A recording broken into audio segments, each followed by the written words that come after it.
Black Label has yet to disappoint so far, especially their Batman stuff. So definitely check that out.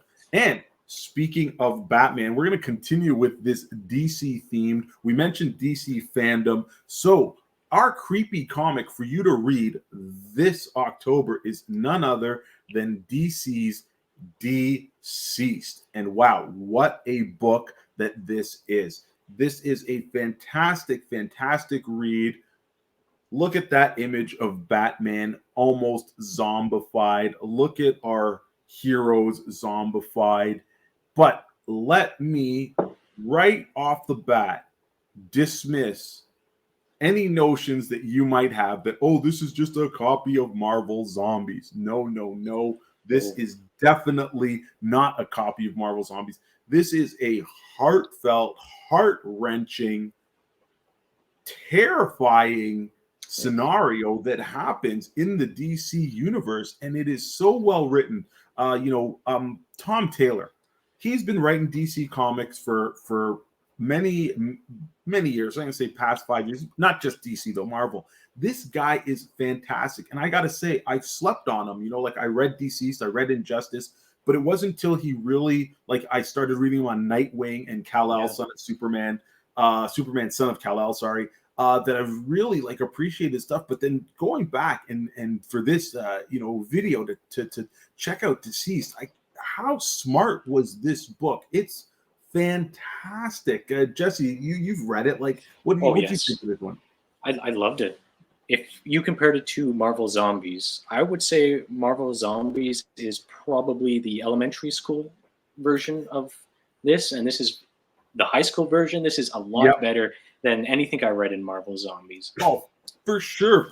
Like I said, the art is Trevor Hirschine, really more realistic. Again, gritty because it's got that, it's going to be vampires. But let me break it down. Let me tell you a little bit of the plot and premise of this book. So hopefully you guys all know who Darkseid is and the apocalypse, and Darkseid is always after the anti-life equation. And our heroes finally defeat Darkseid, and they stop him from triggering the anti-life equation. However, when it gets interacted with Victor Stone, the cyborg, the anti-life equation changes, and now it becomes this digital virus. So you can get the virus by looking at any digital image. And poor cyborg, he's tapped into everything, the internet, all things on Earth. He brings this virus to Earth. So think about it. If you're looking at your phone, boom, you're turned.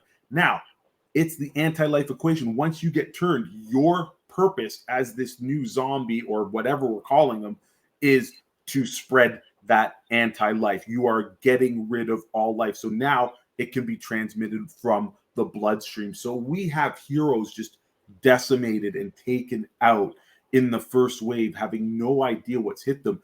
But the cool thing is once these heroes get turned, they also retain their powers and how to use them. And that's what makes this book terrifying, because you start having the heroes start rallying, and they start realizing oh my God, how do we deal with so-and-so if they get turned? And there's this moment where, the two Flashes have hidden.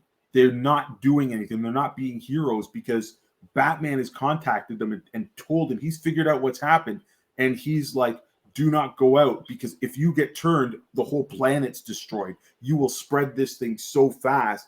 And the heroes heed this. So you get this really ominous sense of what's going on. But there's some really cool bright spots in it too. I would say two favorite moments, and I'm going to spoil one of them because this came out a little while ago, but hopefully it entices you guys out there to read this, check out this series. But Hal Jordan comes down, and he's been turned, and he wants to take over, or not take over. He wants to do what he's doing, spread the anti-life equation, and he goes for Oliver Queen and Dina Lance, and who's Black Canary. And Dina sees Ollie just in trouble. She lets out her canary's cry, and just boom, puts down Hal. And in this moment, as you can see on the screen, the Ring chooses Dina Lance to become the new Green Lantern of Earth, and it is fantastic. Like what she does with the ring is just awesome. And unfortunately, Superman's too late to come down, try and save Hal. But Dina's like, get this ring off of me. I don't want this. Superman lands and he's like, hey, we're gonna need it. Don't get rid of that. So yeah, fantastic read. So many cool parts, lots of just gut-wrenching moments, like Superman, flying to Smallville to check on his parents, and unfortunate. I don't know how many spoilers I want to give up, but there's just so many cool things in this. Like you've got to read this book. The Amazons play a huge part in it.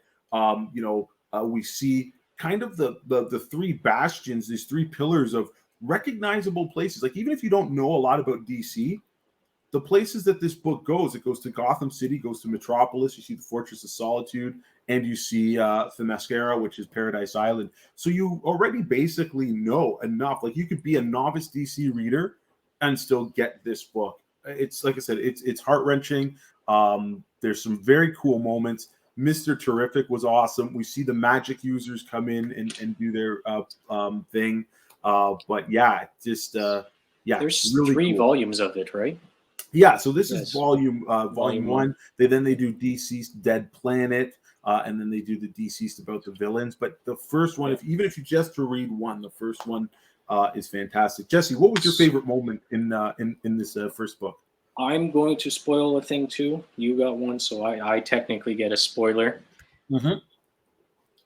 This was my favorite part in the whole comic.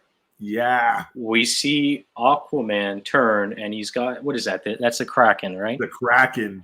He's got the Kraken under his control, and he's coming after our heroes. And my boy, Oliver Queen, shoots his bow and hits him. We took out the dialogue there, but it's something like, I just shot an arrow from a mile away, and Batman says I'm useless. And then he goes on to say something else about Batman. Yeah. But no, I like how this book has kind of put the secondary characters on the center stage. They've gotten rid of Superman, Wonder Woman, Batman, and they've let their secondary characters shine. Like Unkillable, I think that's the third volume, is centered around Red Hood, and he's got a band of villains together, and he's trying to keep these villains in line as well as save a bus full of children, right? So all of the volumes are top of the line. Very good. And why we're calling it the creepy comics is because, like I said, there are some very scary moments in this. Not your jump scares or anything like that, but it is very visceral because you're getting lots of shall we say limbs removed and lots of guts. So it's not for the faint of heart, but it's definitely a scary book, and it's got that creepy vibe. So our creepy recommendation for you for this Halloween is to check out DCeased by DC Comics, available in softcover and hardcover. There are choices about, and there are many volumes, but please definitely check out the first one. You will be very much so impressed.